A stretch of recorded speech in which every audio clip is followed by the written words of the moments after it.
Light takes time to travel. When you look at something 1 mile away, you see it as it was 5 microseconds ago. Look at the moon, and you see it 8 seconds in the past. Gaze at the nearest star, and you witness light that left 4 years before today. This is confirmed science. Every photon crossing space carries an image of when it began its journey. The James Webb Telescope sits 1 million miles from Earth, staring into darkness. Its mirror stretches 21 feet across, coated in gold to catch infrared light. Infrared is what remains after visible light has been stretched by the universe's expansion. Think of it like a siren passing you on the highway. The sound drops lower as distance grows. Light does the same thing across cosmic distances. Webb isn't just looking far away, it's looking backward through time itself. The most distant galaxy it found emitted its light 13.5 billion years ago. That means we're seeing this galaxy as it appeared when the universe was only 290 million years old. For perspective, if the universe's age was compressed into 1 year, this galaxy formed on January 2nd. Here's what makes this extraordinary. The light traveling toward us has been moving through space for almost the entire history of existence. When that light began its journey, Earth didn't exist. Our star hadn't formed. The Milky Way was still assembling itself from cosmic gas. Dinosaurs, humans, civilization, everything we know came and went while these photons crossed the void. Every image Webb captures is a fossil, a preserved moment frozen in light. The telescope gathered photons for almost 10 hours to capture one ancient galaxy. 10 hours of collecting light that has been traveling for 13.5 billion years. The patience required is staggering. Scientists used an instrument called a spectrograph to confirm the distance. This device splits light into its component colors, like a prism creating a rainbow. Specific patterns in that rainbow reveal how fast the universe has been expanding since the light was emitted. The farther away something is, the more its light has been stretched. This galaxy showed a redshift of 14.32, the highest ever recorded for a confirmed galaxy. What this means for us, we're not just observing distant objects, we're witnessing the universe's childhood. We're seeing the first structures that would eventually lead to everything we know. Every star, every planet, every atom in your body can trace its origin back to these early moments. But distance creates a problem scientists never anticipated. The galaxy has a name that sounds like a serial number, JADESGSZ 140. Scientists spotted it in October 2023, then spent months doubting what they saw. It appeared too bright, too large, too developed for something that shouldn't exist yet. When astronomers pointed Webb's spectrograph at this galaxy in January 2024, they confirmed their suspicions. The object sits 13.5 billion light-years away, formed just 290 million years after the Big Bang. That puts it in an era called cosmic dawn, when the first stars were supposed to be flickering into existence. Emphasis on supposed to be. Here's the problem. This galaxy measures over 1,600 light-years across. That's tiny compared to modern galaxies, but enormous for its age. It contains several 100 million times the mass of our star, all packed into young stellar populations. The light comes from stars, confirmed by spectral analysis. Newly born stars, blazing with ultraviolet radiation. Theoretical models predicted early galaxies would be small, dim, simple collections of a few million stars at most. The universe at 290 million years old shouldn't have had time to build anything substantial. Gravity works slowly. Gas collapses gradually. Stars form over millions of years. Dark matter halos need time to accumulate enough material to seed galaxy formation. Yet there it sits, bright enough that Webb could detect it even if it were 10 times fainter. That detail terrifies astronomers because it suggests this galaxy isn't alone. If one exists at this distance, dozens more probably hide in regions Webb hasn't surveyed yet. The team found a second galaxy nearly as distant, labeled JADESGSZ141, two record-breaking galaxies in the same field of view, both showing properties that contradict standard cosmological models, both producing starlight at rates that should be impossible. What makes researchers especially uneasy is the composition. Spectral lines revealed not just hydrogen and helium, but heavier elements: carbon, oxygen, nitrogen. These atoms only form inside stars, then spread through space when those stars explode. That means an earlier generation of stars must have already lived and died before this galaxy formed. The timeline keeps getting pushed backward. One astronomer described finding this galaxy like excavating a smartphone among ancient Roman ruins. The technology is too advanced for its era, the structure too sophisticated, the brightness too intense. This discovery forced scientists to extend humanity's view into the cosmic past by 40% during Webb's first 18 months of operation. 40% deeper into time than we'd ever seen before. The question nobody can answer: if galaxies this massive existed this early, what else are we missing? Here's where the universe stops making intuitive sense. Light travels at 186,000 miles per second. Nothing moves faster. This is confirmed by every measurement we've ever made. In 1 year, light covers about 6 trillion miles. Multiply that by the universe's age of 13.8 billion years, and you get how far light can travel since the Big Bang. The answer should be 13.8 billion light years. Simple math, except that's completely wrong. The actual edge of the observable universe sits 46.5 billion light years away in every direction. The total diameter measures 93 billion light years across.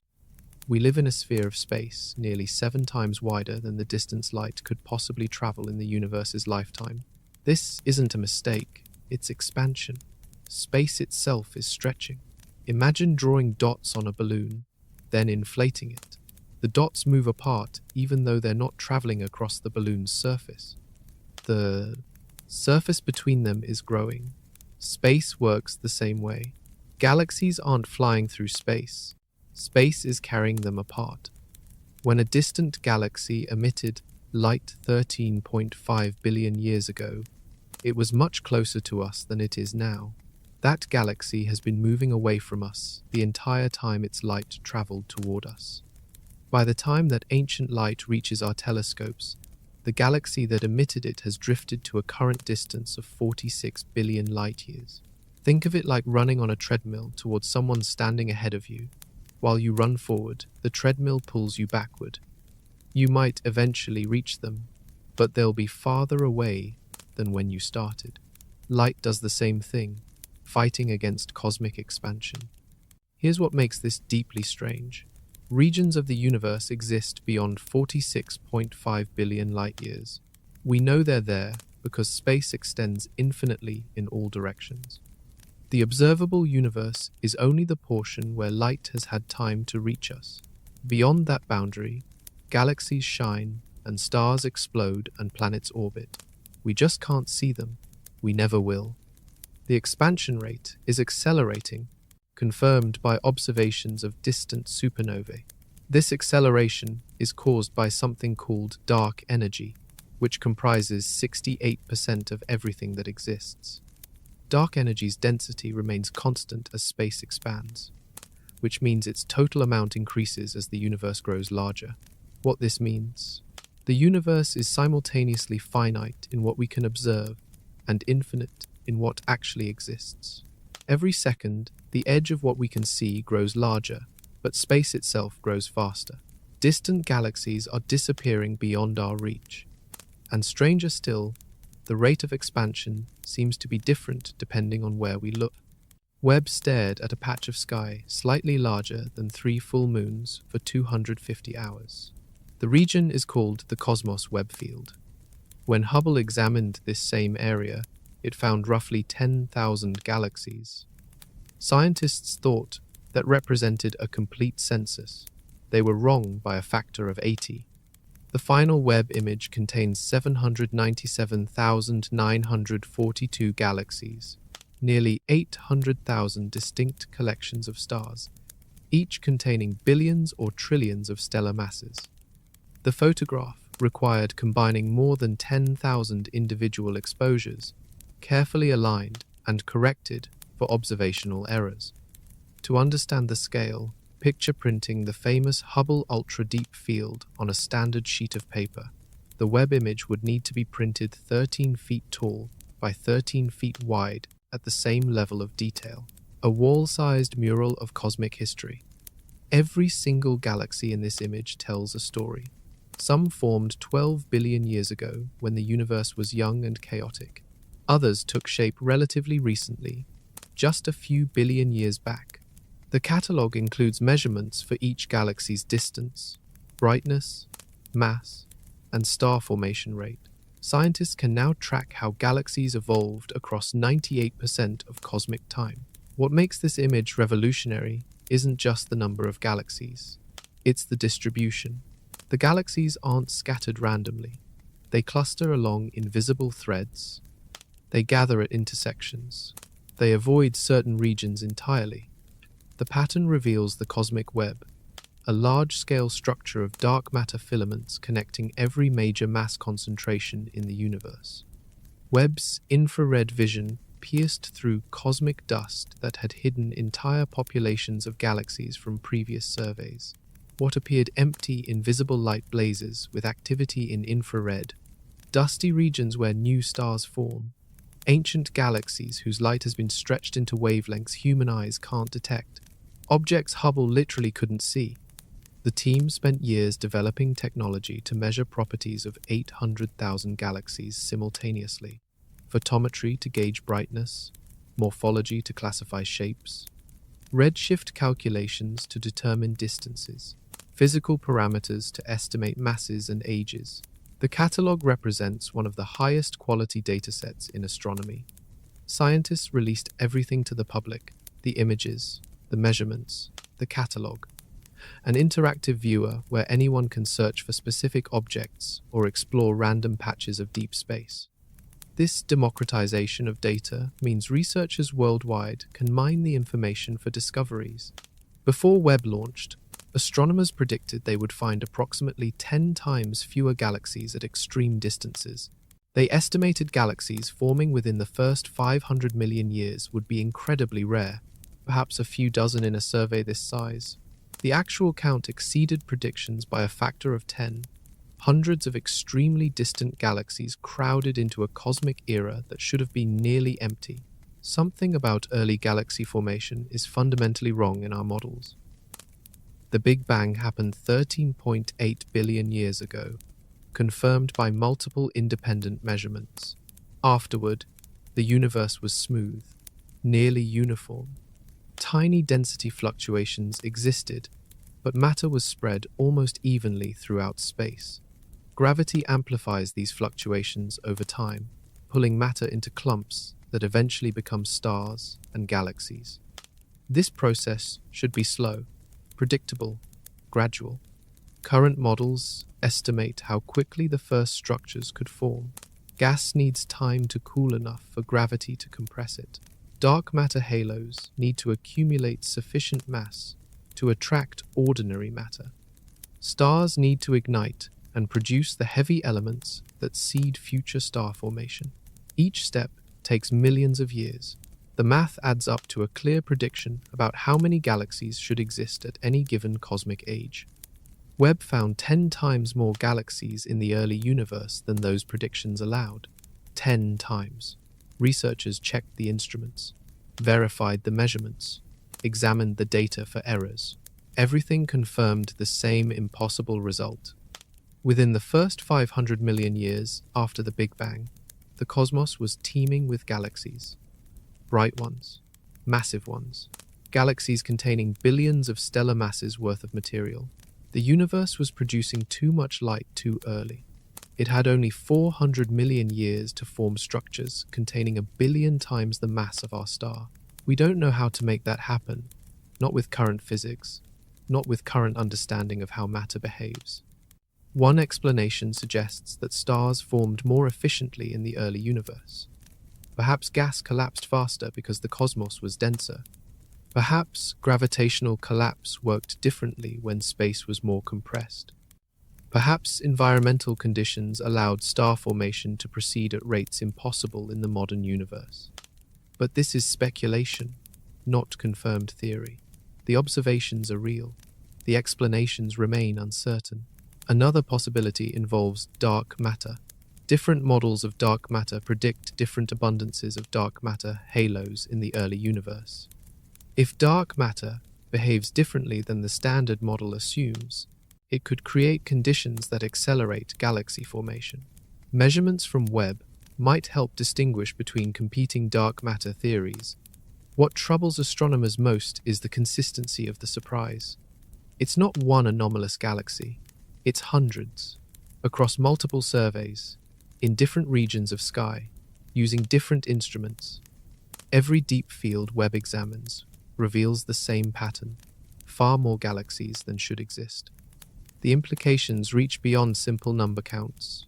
If galaxies formed this abundantly, they must have influenced their surroundings earlier than expected.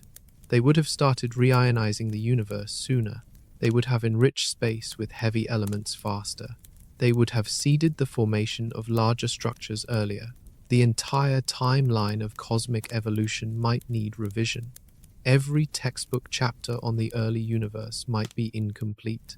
And some of those early galaxies are so massive, they border on impossible. Astronomers discovered galaxies in the infant universe that weigh 100 times more than theory permits. These objects appeared so impossible that researchers initially called them universe breakers because their existence seemed to violate the laws of cosmology. The problem comes down to time. Building a massive galaxy requires accumulating enormous amounts of matter. Dark matter must collapse into a halo first. Then ordinary matter falls into that halo. Then gas cools and fragments. Then stars form. Then those stars live out their lives and die. Then the heavy elements they produce seed the next generation of stars. This cycle repeats over and over as the galaxy grows. Each step has a minimum duration determined by physics. You can't compress gas faster than the speed of sound without creating shock waves that heat it back up. You can't form stars instantly. You can't skip the waiting period while stellar evolution proceeds. The standard model of cosmology calculates exactly how massive a galaxy can become at any given age. Some early galaxies exceeded those limits by factors of 10 to 100. They appeared to contain more stars than should be possible given the time available. Their brightness suggested stellar populations too large for the cosmic era in which they formed. Scientists scrambled to explain this. Perhaps the galaxies weren't as massive as they appeared. Perhaps bright active galactic nuclei made them look bigger. Perhaps supermassive black holes at their centers contributed significant light, making the galaxy seem more luminous than the stars alone would produce. Recent analysis suggests this explanation is partially correct, though not completely. Some of the universe breakers do harbor extremely bright black holes that inflated their apparent mass. When astronomers account for black hole contributions and reanalyze the data, the galaxies shrink to more reasonable sizes. They're still massive for their age, but they no longer break the universe. However, even after corrections, roughly twice as many massive galaxies exist in the early universe as models predict. The discrepancy has narrowed from a factor of 100 to a factor of 2, but the problem hasn't disappeared. Something about early galaxy formation remains unexplained. One team compared Webb observations to Hubble's census of galaxies at similar distances. Hubble had been observing for decades, building a representative sample of what existed in various cosmic epochs. If the standard model was correct, Webb and Hubble should see similar distributions of galaxy masses. Any increase in Webb's counts should come from detecting fainter galaxies. Hubble missed. Instead, Webb found far more bright, massive galaxies than Hubble's data suggested should exist. This inconsistency points to either environmental differences in the early universe or gaps in our understanding of how efficiently matter converts into stars. The research continues. Each new observation refines the puzzle. Each measurement narrows the range of possible explanations. What remains certain is that massive structures appeared earlier than expected, and at the centers of some of these galaxies lurk monsters even more perplexing. A supermassive black hole sits at the heart of galaxy GNZ11, one of the most distant galaxies ever observed. This black hole existed when the universe was only 430 million years old. Its mass equals millions or possibly billions of times the mass of our star. That should be impossible. Black holes form when massive stars collapse at the end of their lives. A star needs to be at least 20 times more massive than our own to create a black hole when it dies. The resulting black hole typically weighs 10 to 100 times what our star weighs. From there, it can grow by consuming gas, dust, and other stars. But this process takes time, billions of years to reach supermassive status through gradual accumulation. 430 million years isn't enough time. Even if a black hole formed immediately after the Big Bang and consumed material continuously at the maximum possible rate, it couldn't grow to billions of stellar masses by this early date. The physics of matter falling into black holes imposes strict limits on growth speed. Yet there it was. Webb detected extremely dense gas surrounding the black hole, a signature of rapid accretion. The black hole was actively feeding, pulling matter inward at tremendous rates. Spectral analysis revealed patterns that only appear near supermassive black holes consuming gas. This galaxy isn't unique. Webb has discovered multiple supermassive black holes in the early universe. Some appear even more massive than expected for their cosmic age. Each discovery deepens the mystery of how these objects grew so large so quickly. Several theories attempt to explain this. One possibility involves dark stars, theoretical objects powered by dark matter annihilation rather than nuclear fusion. These stars could grow to millions of times the mass of our star before collapsing directly into massive black holes, providing a head start on growth. Another theory suggests that in the dense early universe, gas clouds could collapse directly into massive black holes without forming stars first. If conditions were right, a cloud containing 100,000 stellar masses might compress straight into a black hole of equivalent mass. This has never been observed, but mathematical models show it's theoretically possible. A third explanation involves collisions. If smaller black holes merged frequently in the crowded early universe, they could build up mass faster than accretion alone allows. Gravitational wave detectors have confirmed that black hole mergers occur. Perhaps they happened far more often in the past. What makes these black holes especially important is their role in galaxy evolution. Black holes don't just sit passively at galactic centers. They blast out enormous amounts of energy as matter spirals inward. This radiation heats surrounding gas and can either trigger star formation or shut it down completely. Supermassive black holes help regulate how galaxies grow. Finding them so early means they influenced cosmic evolution from nearly the beginning. Their presence could explain some of the unexpected galaxy properties Webb keeps discovering. But before these black holes existed, something even stranger might have burned in the primordial darkness. Scientists detected something peculiar in the spectrum of galaxy GS 3073. The light contained an extreme imbalance of nitrogen compared to oxygen. The ratio measured 0.46, which is bizarre for any normal stellar population. Stars don't naturally produce that chemical signature. Stellar explosions don't create it either. But theoretical models predicted exactly this signature from a type of star never observed. Primordial monster stars thousands of times more massive than our own. These theoretical giants would have formed in the very early universe from clouds of pure hydrogen and helium. No heavy elements existed yet to contaminate the gas. The first generation of stars, called Population 3, consisted entirely of the lightest atoms. Without heavy elements to help cool the gas, these clouds collapsed into much more massive stars than form today. A monster star might weigh 1,000 to 10,000 times what our star weighs. It would burn incredibly hot. Its core would fuse helium into carbon at ferocious rates. The carbon would then capture additional helium nuclei through a process called the carbon-nitrogen-oxygen cycle, producing vast quantities of nitrogen. These stars would burn brilliantly for perhaps only a few million years before exhausting their fuel. When they died, they wouldn't explode like normal supernovae. They would collapse directly into massive black holes. But during their brief lives, they would spew nitrogen-rich material into space through powerful stellar winds. That material is what Webb detected in GS 3073, the chemical fingerprint of monster stars that lived and died billions of years ago. The nitrogen they produced remained in the galaxy, mixed with later generations of normal stars, creating the unusual spectrum astronomers observed. This discovery provides the first clear evidence that population 3 monster stars actually existed. For decades, they remained purely theoretical.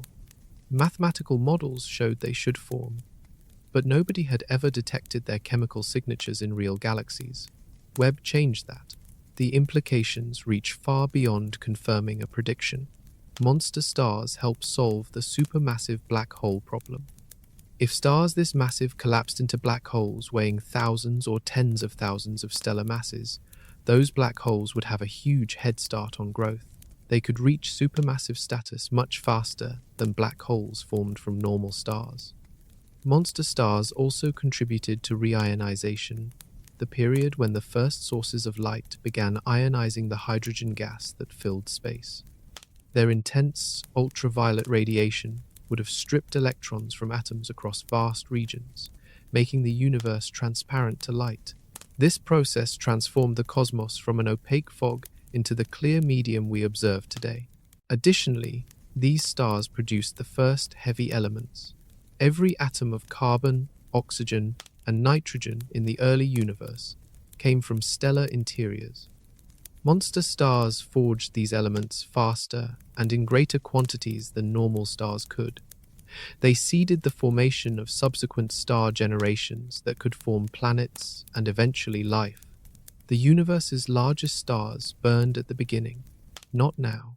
They were brief but essential architects of everything that followed.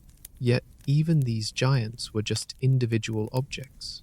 The universe's true scale reveals itself in its largest structures. The universe isn't distributed evenly. Galaxies cluster along threads of dark matter that stretch tens of millions to hundreds of millions of light years across space. These filaments connect at massive intersections where thousands of galaxies accumulate. Between the threads lie voids, vast empty regions where almost nothing exists. This pattern is called the cosmic web. It's confirmed as the largest structure in the universe. Every major concentration of matter connects to it. Every galaxy lives somewhere on its threads. The web pervades the entire observable cosmos, integrating all gravitationally bound structures into one interconnected network. The web formed from tiny density fluctuations in the early universe. Regions that were slightly denser than average had slightly more gravity. They pulled in more matter. That increased their gravity further. The process amplified over billions of years, creating denser and denser regions connected by streams of infalling material. Think of it like water flowing downhill into valleys. The valleys represent regions of higher dark matter density. The streams represent filaments where matter flows from one concentration to another. Over cosmic time, these streams become highways of galaxies traveling along gravitational corridors. Dark matter provides the scaffolding. It comprises 85% of all matter in the universe, confirmed by gravitational effects on visible matter. Dark matter doesn't emit light or interact with electromagnetic radiation. We detect it only through its gravity. Where dark matter concentrates, normal matter follows. Scientists map the cosmic web by surveying millions of galaxies and measuring their positions in three-dimensional space. Patterns emerged.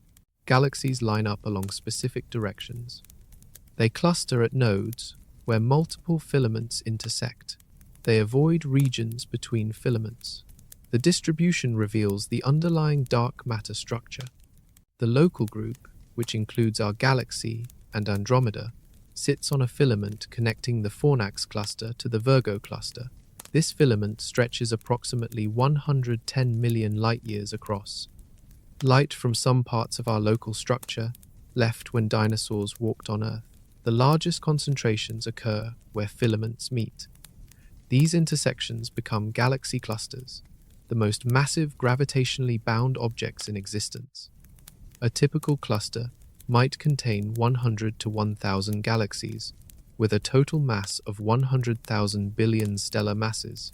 They represent the high-density nodes of the cosmic web. Material flows along filaments toward these clusters. Galaxies that started out isolated drift along the threads and eventually join cluster populations.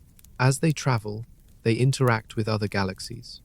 Collisions occur, mergers happen, gas gets stripped away by the hot plasma filling space between galaxies. These environmental effects transform spiral galaxies into elliptical ones. Recent observations detected dark matter directly on filaments for the first time. Using gravitational lensing, scientists observed how light from distant objects bent around invisible mass concentrations along cosmic web threads. The measurements confirmed that dark matter really does line the filaments, not just concentrate at nodes. For the first time, scientists detected dark matter hanging from the cosmic web's terminal segments, the thin threads connecting clusters to individual galaxies. This confirmed theoretical predictions about how the largest structure organizes space. But Webb revealed something even more extreme: specific concentrations that challenge the limits of what the Webb can build. Astronomers using Webb data discovered a massive chain of at least 20 closely packed galaxies. They call it the cosmic vine. It swoops through space in a bow shape, stretching more than 13 million light-years long and approximately 650,000 light-years wide. For comparison, our entire galaxy measures only 100,000 light-years across. All 20 galaxies showed a redshift of roughly 3.44, meaning their light traveled between 11 and 12 billion years to reach us. They existed when the universe was only a few billion years old.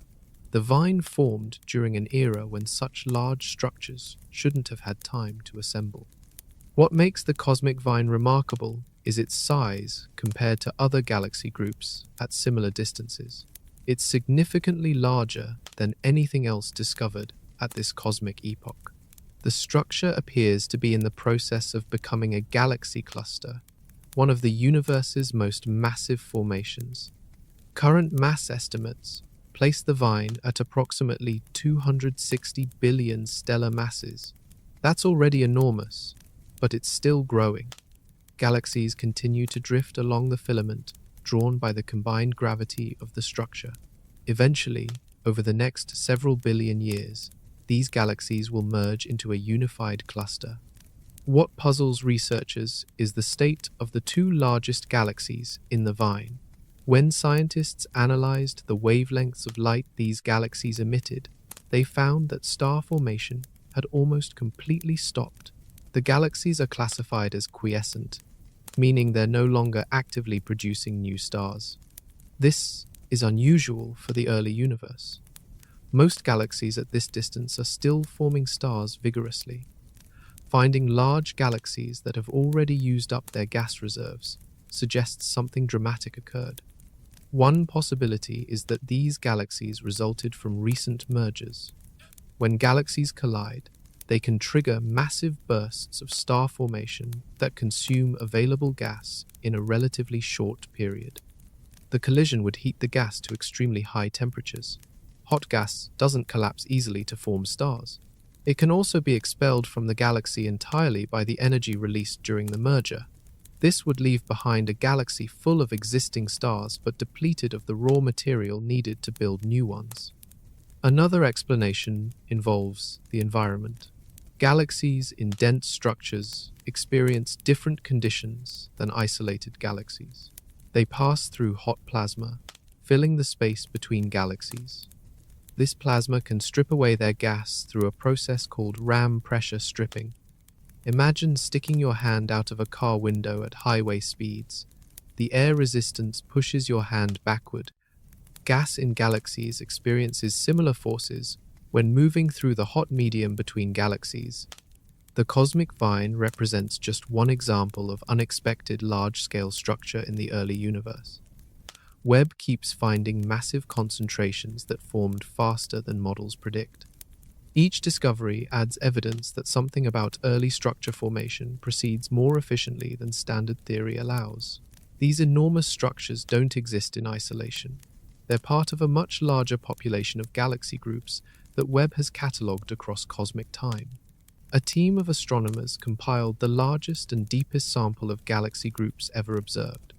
They detected 1,678 galaxy groups and protoclusters spanning from 12 billion years ago to approximately 1 billion years ago. This catalogue maps cosmic family trees from near the beginning. Each galaxy group represents a collection of galaxies held together by gravity. They're smaller than massive clusters, but larger than individual galaxies.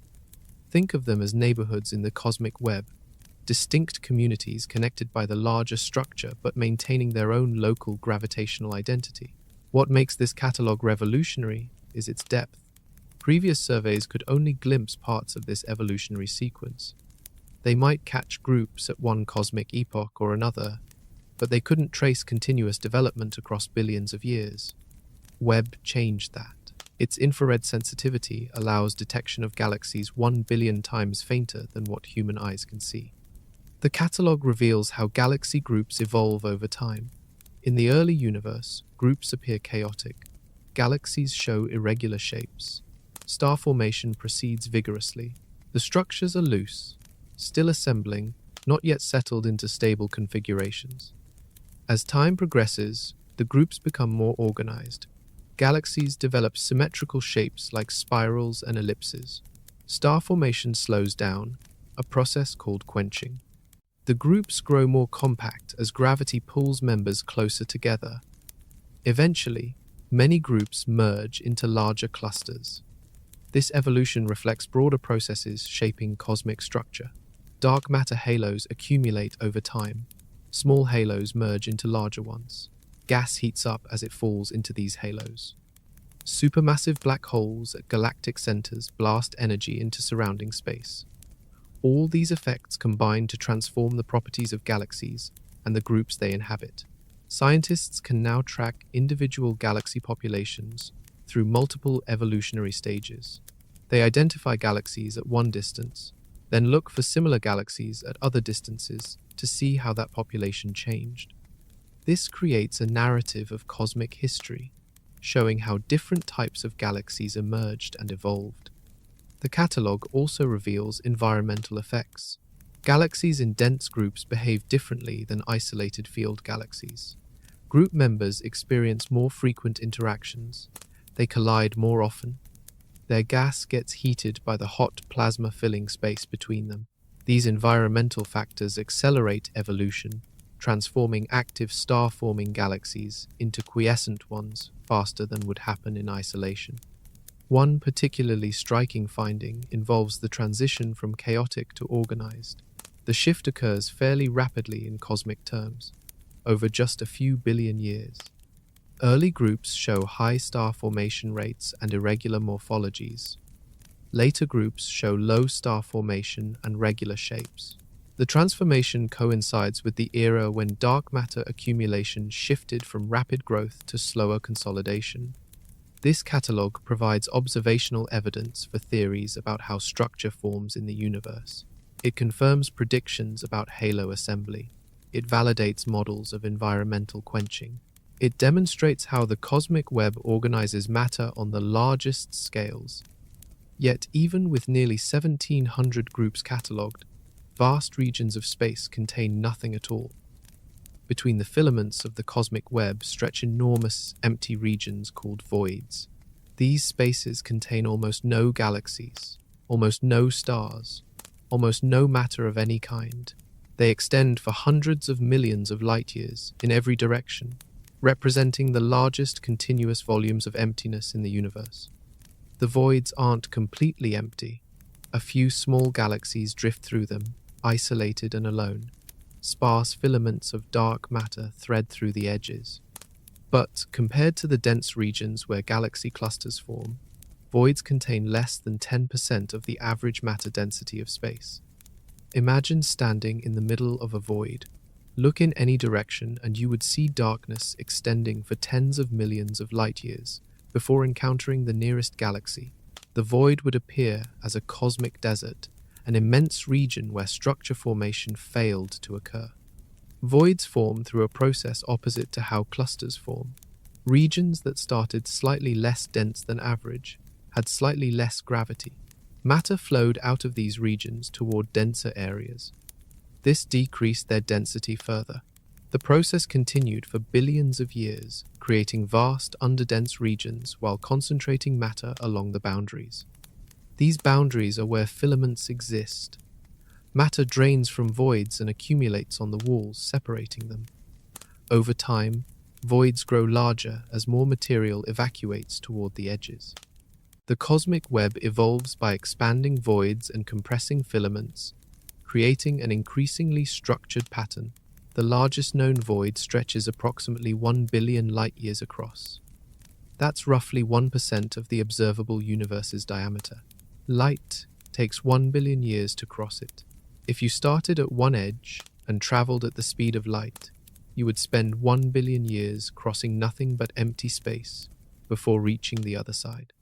Scientists study voids because they provide clean laboratories for understanding cosmic expansion and dark energy. In dense regions, local gravitational effects complicate measurements. Galaxies move under the combined influence of large-scale expansion and local attraction. In voids, local effects are minimal.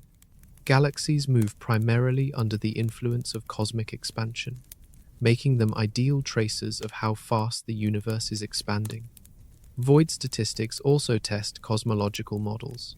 The number, size, and distribution of voids depends sensitively on dark matter properties and the initial conditions after the Big Bang. Observing more or fewer voids than predicted would indicate problems with standard theory. So far, void counts match predictions, providing evidence that current models capture the broad outlines of structure formation correctly. What makes voids slightly unsettling is their extremity. The universe could have distributed matter more evenly. Instead, it created these vast empty regions and concentrated almost everything into thin threads and dense nodes. The contrast emphasizes how gravity organizes space, pulling matter together and leaving enormous gaps. Within those gaps, any civilization that arose would see a very different night sky than we do. They would observe far fewer galaxies. Their view of the cosmos would be limited. They might conclude that the universe contains less than it actually does. Meanwhile, the light traveling through both voids and filaments undergoes a transformation that reveals just how far it has come. Every wavelength of light the most distant galaxies emit gets stretched by the expansion of space. Ultraviolet light becomes visible light. Visible light becomes infrared. Infrared stretches into far infrared and beyond. By the time these ancient photons reach our telescopes, their wavelengths have expanded by a factor of 14 to 16 times their original length. This effect is called redshift. The term comes from the fact that stretching wavelengths moves light toward the red end of the spectrum. Blue light shifts to red shifts to infrared. The farther a galaxy sits, the more its light has stretched during transit, and the higher its redshift value. Scientists measure redshift using spectroscopy. Specific atoms emit light at precise wavelengths. Hydrogen produces a characteristic line at 92 nanometers in the ultraviolet. When astronomers observe this line shifted to 1,380 nanometers in the infrared, they know the light has been stretched by a factor of 15. This indicates a redshift value around 14. That factor of 15 tells us how much the universe has expanded since the light was emitted. When a galaxy with redshift 14 emitted its light, the universe was 15 times smaller than it is today. All distances were 15 times shorter. All wavelengths were 15 times compressed. Space itself has grown 15-fold since those photons began their journey. Here's where this becomes visually dramatic. The galaxy emitted ultraviolet and blue light from hot young stars. We see none of that in its original form. Every ultraviolet photon has shifted into near-infrared wavelengths between 1 and 3 microns. Every visible photon has stretched to mid-infrared between 3 and 10 microns. The entire spectrum has slid beyond what human eyes can detect. This is why Webb uses infrared detectors. The telescope was specifically designed to observe light from the most distant galaxies, knowing that light would arrive in infrared wavelengths. Previous telescopes, like Hubble, operated primarily in visible and ultraviolet light. They could detect some infrared, but not at the sensitivity needed to see faint, high redshift galaxies. Webb's instruments cover wavelengths from 0.6 microns to 28 microns. This range captures redshifted light from galaxies at virtually any distance in the observable universe. The near-infrared camera operates from 0.6 to 5 microns. The mid-infrared instrument covers 5 to 28 microns. Together, they see light that has been stretched by factors ranging from 2 to more than 20. The redshift also affects brightness. Stretching wavelengths spreads the energy across a broader spectrum, making objects appear dimmer. Additionally, the expansion of space decreases the rate at which photons arrive. Both effects combine to make high redshift galaxies incredibly faint despite being intrinsically luminous. Webb overcame this through sheer sensitivity. Its large mirror collects more light than any previous space telescope. Its instruments detect incredibly faint signals. Its position at the second Lagrange point, 1 million miles from Earth, eliminates interference from our planet's heat and light. All these factors allow it to capture photons that have been traveling for 13 billion years. But even as Webb confirms the extreme stretching of light, it has revealed a deeper problem with how we understand expansion itself. The universe is expanding. This is confirmed fact. But when scientists measure how fast it's expanding, they get different answers depending on which method they use. This discrepancy is called the Hubble tension, and it represents one of the most significant mysteries in modern cosmology. One method looks at the early universe. Scientists measure the cosmic microwave background, the faint radiation left over from the Big Bang. This radiation shows a pattern of hot and cold spots that reveals the universe's properties 13.8 billion years ago. From that pattern, they can calculate how fast the universe should be expanding today. The answer comes out to approximately 67 kilometers per second per megaparsec. The other method looks at the nearby universe. Astronomers measure distances to galaxies using objects called Cepheid variable stars and Type 1a supernovae. Both serve as standard candles, whose intrinsic brightness is known. By comparing how bright they appear to how bright they actually are, scientists calculate their distance. Combining distance measurements with redshift measurements gives the expansion rate. This method yields approximately 73 kilometers per second per megaparsec. The gap might seem small, just 6 kilometers per second per megaparsec, but this difference is statistically significant.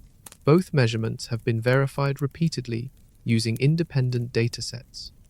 The cosmic microwave background measurements come from multiple satellites and ground-based telescopes. The nearby universe measurements come from Hubble observations spanning decades. Webb has now confirmed Hubble's measurements using the largest sample of Webb data collected over its first 2 years in space. The team used 3 different methods to measure distances to galaxies that hosted supernovae. All 3 methods agreed with each other and with Hubble's earlier results. Webb's measurements ruled out the possibility that Hubble made a systematic error, so the tension remains. The early universe predicts one expansion rate, The late universe measures another. These cannot both be correct if our understanding of how the universe evolves is accurate. Several possible explanations exist. Maybe dark energy behaves differently than current models assume. Instead of remaining constant over time, perhaps its strength has changed as the universe aged.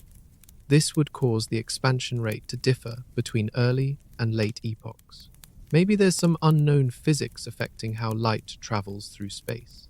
Perhaps interactions with dark matter or other fields modify photon energies in ways we haven't accounted for. This could bias measurements in one direction or another. Maybe our measurements contain unrecognized errors. Perhaps some subtle systematic effect contaminates one or both methods.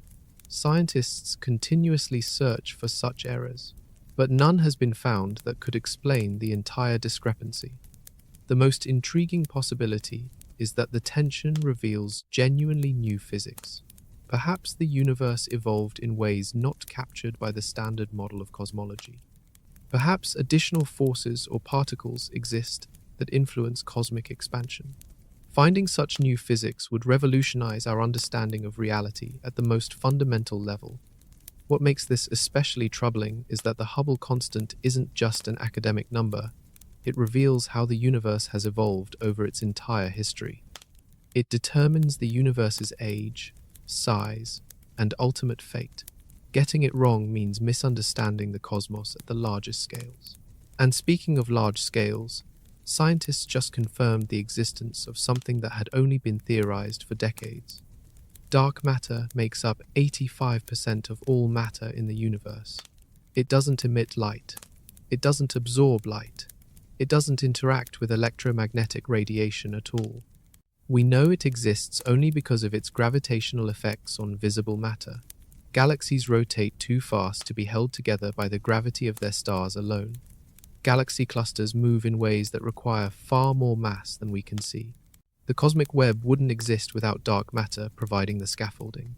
For decades, scientists theorized that dark matter should line the filaments connecting galaxy clusters. Mathematical models showed it clearly. Simulations demonstrated how dark matter would flow along these threads, creating channels where ordinary matter would follow. But nobody had directly observed dark matter on the filaments themselves. Until now, researchers from Yonsei University in Seoul used the Subaru telescope in Hawaii to study the Coma cluster, a collection of over 1,000 galaxies located 321 million light-years away. They employed gravitational lensing, an effect where massive objects bend light passing nearby. When light from distant galaxies travels past a concentration of dark matter, the dark matter's gravity curves space, causing the light to follow a curved path. This creates distortions in the images of background galaxies. Their shapes appear stretched or warped. By carefully measuring these distortions, astronomers can map where dark matter concentrations exist. The team detected dark matter along the terminal segments of cosmic web filaments dangling from the Coma cluster. These terminal segments are the thin threads connecting the main filament to individual galaxies.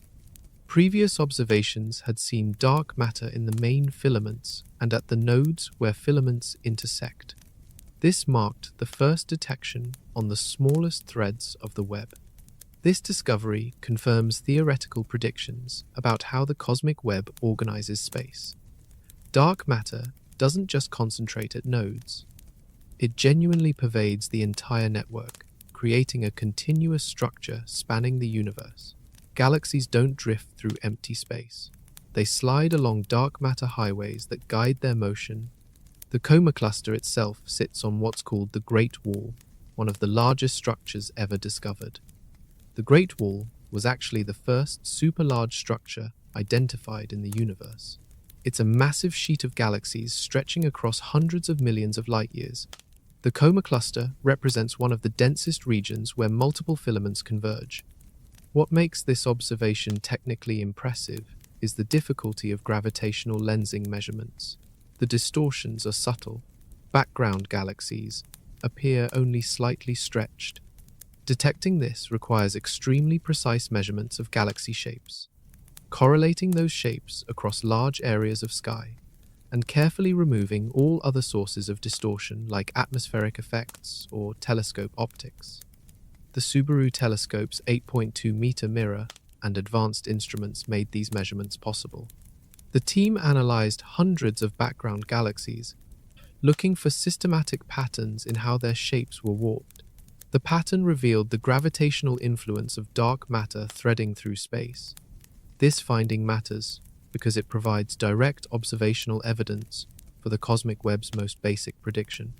If dark matter exists and organizes on large scales, it must line the filaments. Now, we've seen it doing exactly that. The universe's largest structure has revealed its invisible skeleton, and that structure might be far more populated than anyone imagined. For years, astronomers estimated the universe contains approximately 200 billion galaxies. This number came from Hubble surveys that counted galaxies in small patches of sky, then extrapolated to the entire observable sphere. The calculation seemed solid. Multiple independent surveys agreed. Webb has forced a revision. The galaxy density in Webb's deep fields significantly exceeds what Hubble surveys suggested.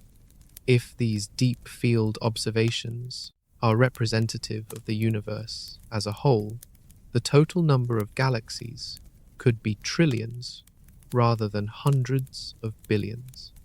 Think about what this means. Every estimate of cosmic structure, every calculation about total stellar mass, every prediction about how many stars and planets exist, all of these depend on knowing how many galaxies there are. If the true count is 10 times higher than previous estimates, everything scales up accordingly. The implication for planets is staggering. Our galaxy alone contains approximately 200 billion stars. If each star has an average of one planet, that's 200 billion planets just in the Milky Way. Multiply by 200 billion galaxies, and you get 400 quintillion planets in the observable universe. But if there are actually trillions of galaxies, the number jumps to 4,000 quintillion planets or more, 4 with 21 zeros after it. The scale becomes almost incomprehensible. For every grain of sand on every beach on Earth, there might be 100 planets out there in the cosmos. The increase in galaxy counts comes from Webb's ability to see fainter objects than Hubble could detect.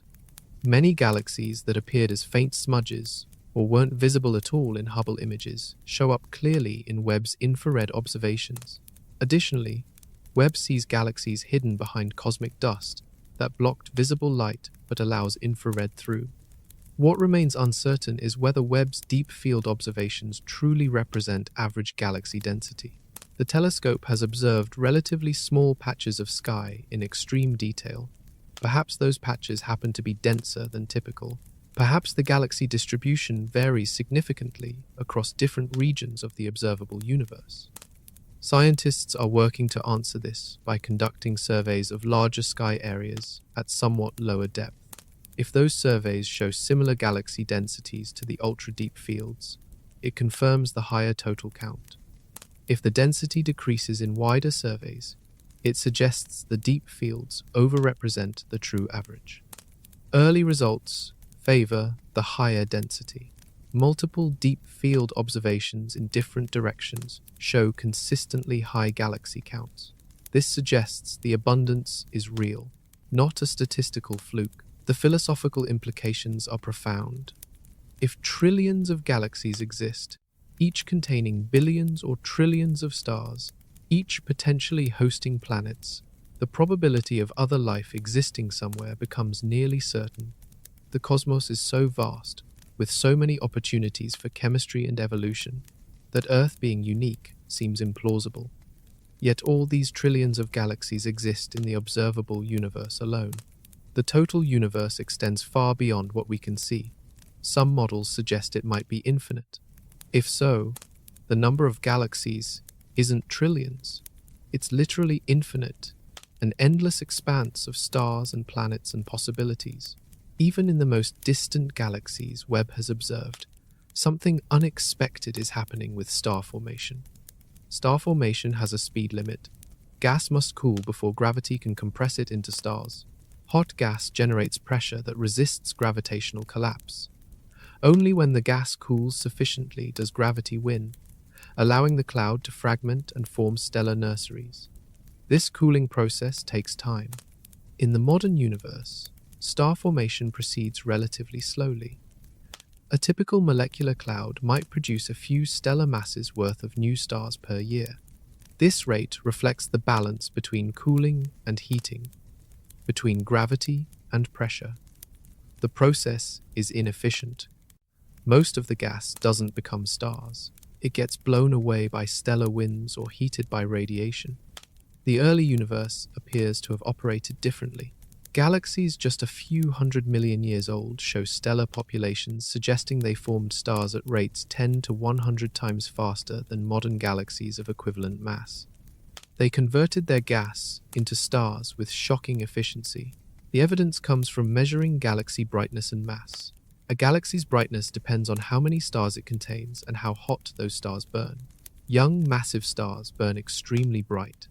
By analyzing the spectrum of light a galaxy emits, scientists can estimate how quickly it's producing new stars. Comparing that rate to the galaxy's total mass reveals how efficiently it converts available material.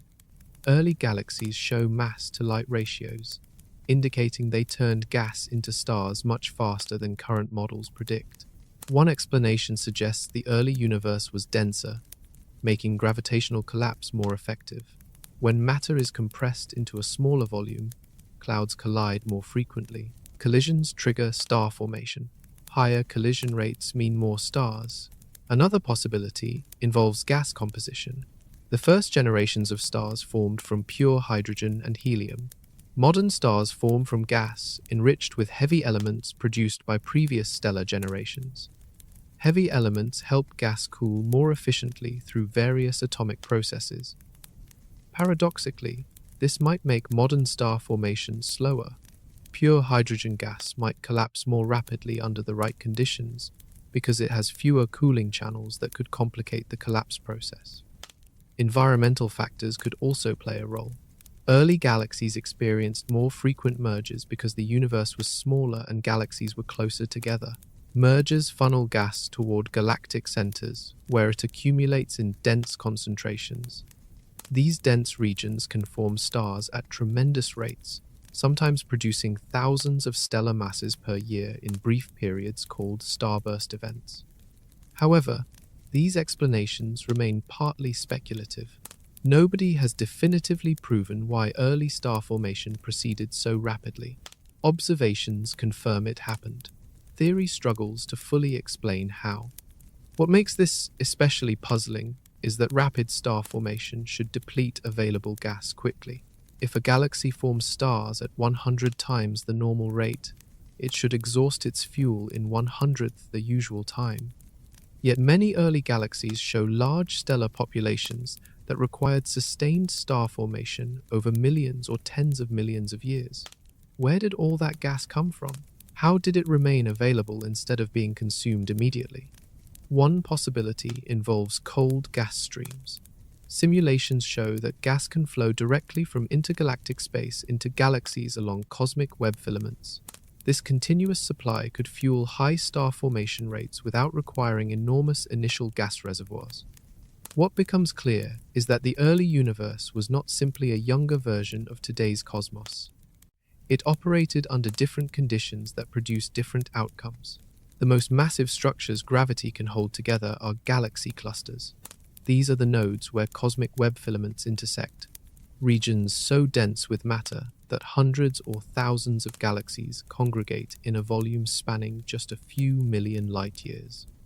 A typical massive cluster contains approximately 100,000 billion times the mass of our star.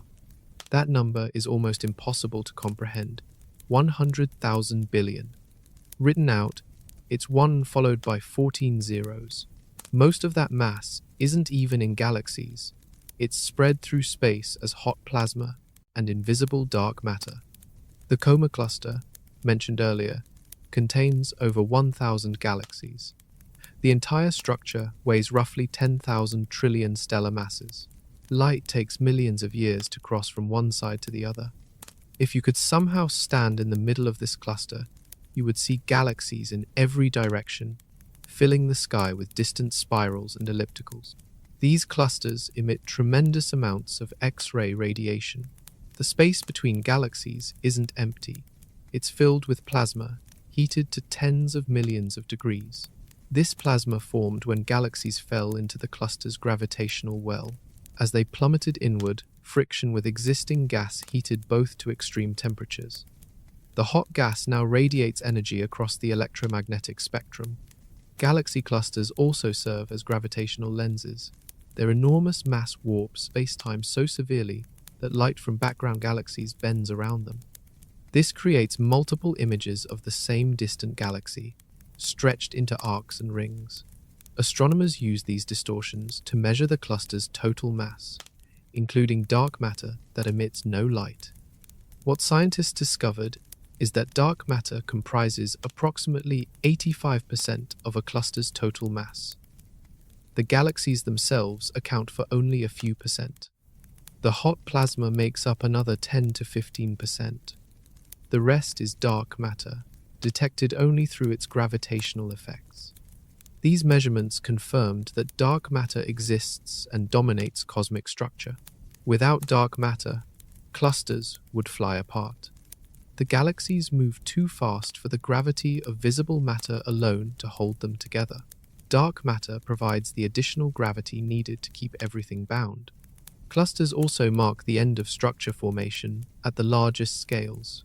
Superclusters exist, which are collections of multiple clusters connected by filaments. But superclusters aren't gravitationally bound. They're simply regions where clusters happen to be relatively close. Cosmic expansion will eventually pull superclusters apart. Clusters represent the largest objects that will remain intact as the universe continues expanding. As time progresses, clusters will absorb more galaxies from surrounding filaments. They'll grow more massive. Their gravitational pull will strengthen. Eventually, billions of years from now, the galaxies within clusters will merge into single enormous elliptical galaxies. The cluster will become a swarm of stars instead of a collection of distinct galaxies. But clusters aren't just being pulled together by gravity. They're also being pushed apart by something far more mysterious and far more powerful. 68% of everything that exists is dark energy. Not dark matter, not ordinary matter, not radiation, dark energy. A mysterious force that pushes space apart, accelerating cosmic expansion. Scientists discovered dark energy in 1998 by observing distant supernovae. Type 1a supernovae explode with consistent brightness, making them excellent distance markers. When astronomers measured how fast these supernovae were receding, they expected to find that cosmic expansion was slowing down. Gravity should gradually break the expansion over billions of years. Instead, they found expansion accelerating. Distant supernovae were farther away than they should be if expansion had remained constant or decreased. Something was pushing space apart faster and faster. That something is dark energy. Dark energy has a bizarre property. Its density remains constant as the universe expands. Normal matter gets diluted when space grows larger. If you have 1 particle per cubic meter, doubling the volume gives you 1 particle per 2 cubic meters. The density decreases. Dark energy doesn't work this way. When space expands, dark energy's density stays the same.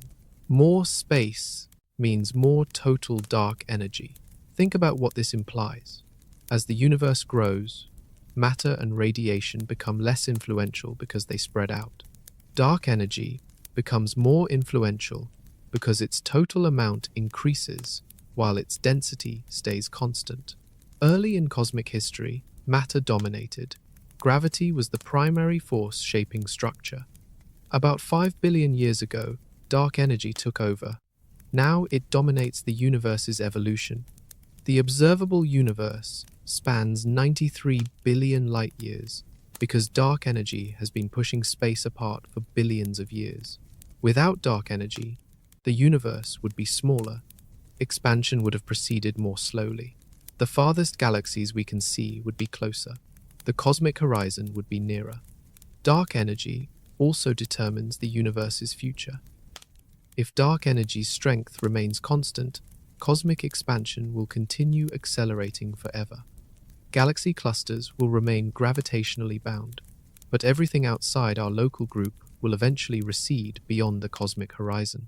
Trillions of years from now, any observers in our galaxy will see only darkness beyond our immediate neighbors.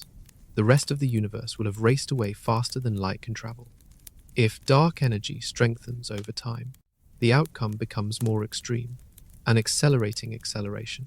Eventually, dark energy might grow strong enough to overcome gravity on smaller scales. It would rip apart galaxy clusters, then galaxies, then star systems, then planets, then molecules, then atoms. This scenario is called the Big Rip. It's theoretical, not confirmed, but measurements of dark energy's properties help determine if it's possible. Current measurements suggest dark energy's strength has remained relatively constant over the past several billion years. The equation of state parameter, which describes how dark energy's pressure relates to its density, appears to be approximately -1. This value corresponds to a cosmological constant, Einstein's original proposal for why the universe doesn't collapse under gravity. But measuring dark energy's properties precisely is difficult. Small uncertainties in the measurements leave room for various theoretical possibilities. Scientists continue observing distant supernovae, mapping galaxy distributions, and measuring cosmic expansion to nail down exactly how dark energy behaves. What remains absolutely certain is that dark energy exists, dominates the cosmos, and controls the universe's ultimate fate. And as it pushes space apart, something strange happens to time itself. Cosmic expansion affects time. This is confirmed by Einstein's theory of relativity. As space expands, objects at different distances experience time at different rates relative to an observer. The effect is subtle but real. Consider a galaxy at the edge of the observable universe. From our perspective, that galaxy appears to be moving away at speeds approaching the speed of light. According to relativity, time slows down for objects moving at high velocities relative to an observer. This means clocks in that distant galaxy tick slower from our viewpoint. But here's where it gets strange. From the perspective of observers in that distant galaxy, their clocks tick normally. They see our galaxy moving away at near light speeds. From their viewpoint, our clocks are the ones running slow. Both perspectives are equally valid. Time dilation is relative, not absolute. This creates a peculiar situation at cosmic horizons.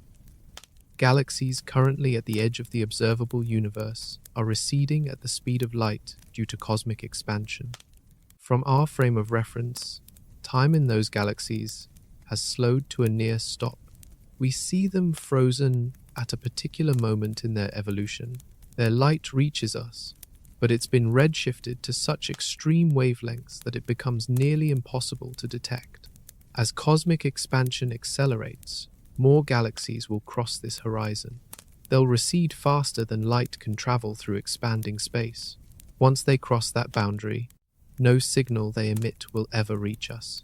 They effectively disappear from the observable universe. From our perspective, they freeze at the moment they cross the horizon, their time appearing to stop completely. Meanwhile, objects closer to us experience less time dilation.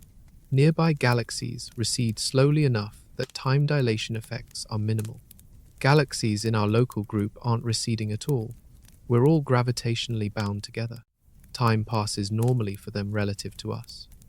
This means the observable universe is filled with objects at different stages of time progression from our viewpoint. The farthest galaxies appear frozen in the early universe. Intermediate distance galaxies show moderate time dilation. Nearby galaxies experience time at rates similar to ours. We're looking at a temporal gradient spanning the entire cosmic horizon. Gravitational time dilation adds another layer of complexity. Regions of stronger gravity experience slower time relative to regions of weaker gravity. Near a massive galaxy cluster, time passes slightly slower than in the voids between filaments. Near a black hole, time slows dramatically. At the event horizon of a black hole, time appears to stop completely from an external observer's perspective. All these effects combine to create a universe where time is not a single universal flow, but a complex patchwork of different rates depending on location, velocity, and gravitational environment. Every point in space has its own unique experience of time's passage. For practical purposes, these differences are usually tiny. Human lifespans are too short to notice cosmic time dilation. Even over the history of Earth, the effects are negligible. But when observing across billions of light years and billions of years of cosmic history, time dilation becomes significant. Webb observes galaxies as they appeared billions of years ago. But from those galaxies' perspectives, time has continued flowing normally. They've evolved, changed, possibly merged with other galaxies or died in collisions. We'll never see those later stages because the light showing us what happened next is still traveling through space, stretched and diluted by expansion. What we see is a universe frozen in layers of the past, each layer representing a different cosmic epoch and a different moment in time. Hubble Space Telescope launched in 1990 and revolutionized astronomy. For over 3 decades, it captured stunning images of the cosmos. Its ultra-deep field showed nearly 10,000 galaxies in a patch of sky the size of a grain of sand held at arm's length. Scientists considered it the deepest view ever obtained. Then Webb pointed at the same regions, where Hubble saw empty darkness between galaxies. Webb detected countless additional objects. Faint red smudges invisible to Hubble blazed clearly in Webb's infrared detectors. The darkness wasn't empty. It was filled with galaxies Hubble simply couldn't see.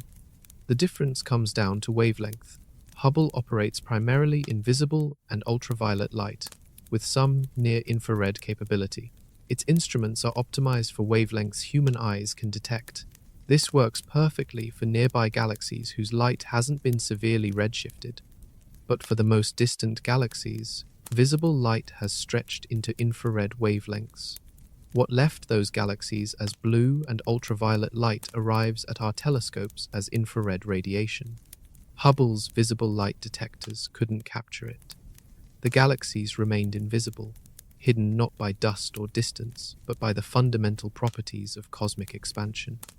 Webb was designed specifically to see this invisible population. Its instruments cover infrared wavelengths from 0.6 microns all the way to 28 microns. This range captures light from galaxies at virtually any redshift. The telescope operates at temperatures near absolute zero to prevent its own heat from overwhelming the faint infrared signals it's trying to detect. The result is revelatory. Regions Hubble imaged as black voids now show structure. Galaxies appear where nothing seemed to exist. The cosmic landscape has gained depth and detail that was literally invisible before. Cosmic dust also plays a role. Dust particles scatter and absorb visible light, but allow infrared to pass through relatively unimpeded. Star-forming regions are often shrouded in thick dust clouds. Hubble saw these regions as dark patches. Webb sees through the dust to reveal the stellar nurseries hidden inside. This effect appears throughout the universe. Dusty galaxies that appeared faint or invisible in Hubble images shine brightly in Webb observations. Scientists can now study star formation in environments that were previously opaque. They can measure how much dust exists in different galaxies and different cosmic epochs. They can determine how dust affects galaxy evolution. The comparison between Hubble and Webb images of the same objects is striking. Hubble shows a relatively sparse collection of bright galaxies against black backgrounds. Webb shows those same bright galaxies plus hundreds of fainter ones filling the spaces between. The universe appears more crowded, more active, more complex. This doesn't mean Hubble was somehow inferior. Hubble revolutionized our understanding of the cosmos. It discovered dark energy. It measured the universe's expansion rate. It determined the ages of the oldest stars. It revealed supermassive black holes at galactic centers. Its contributions are immeasurable. But Hubble looked at the universe through visible light eyes.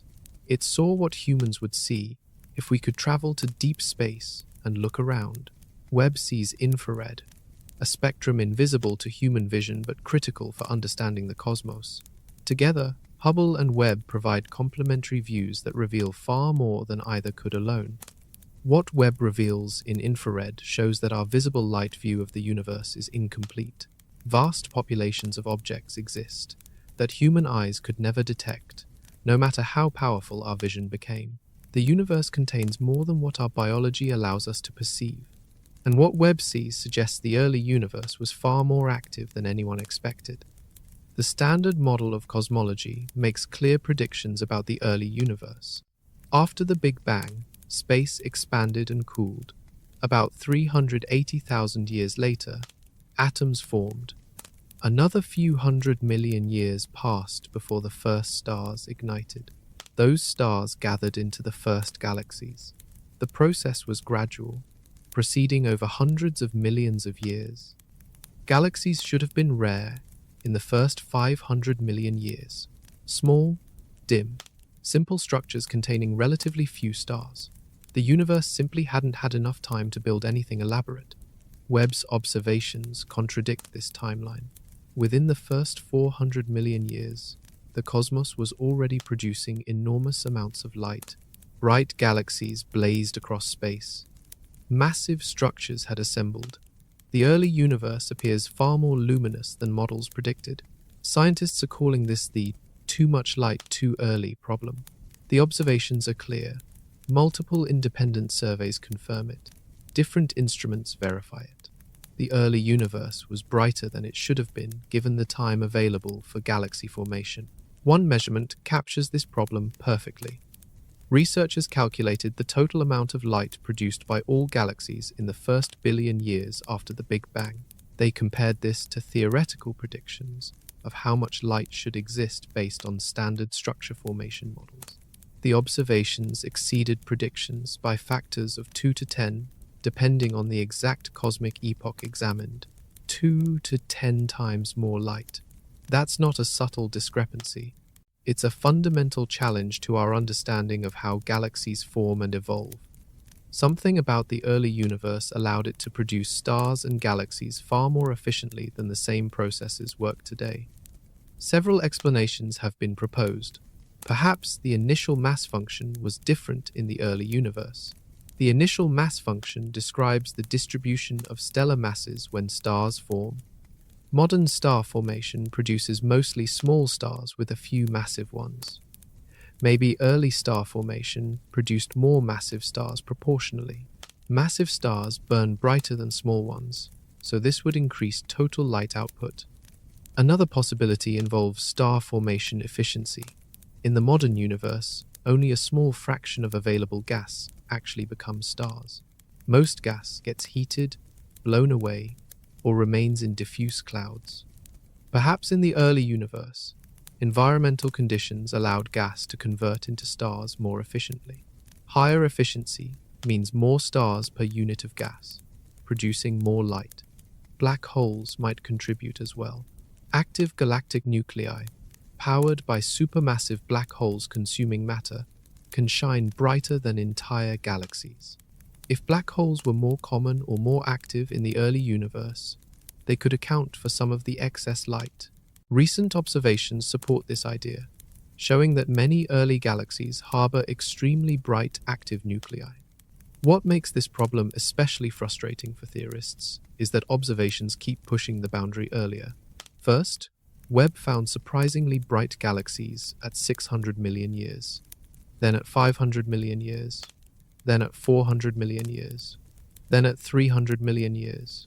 Each new discovery reveals that the universe was already producing significant light even earlier than previously observed. The standard cosmological model isn't completely broken. It accurately predicts many other observables, like the cosmic microwave background, the distribution of elements, and large-scale structure.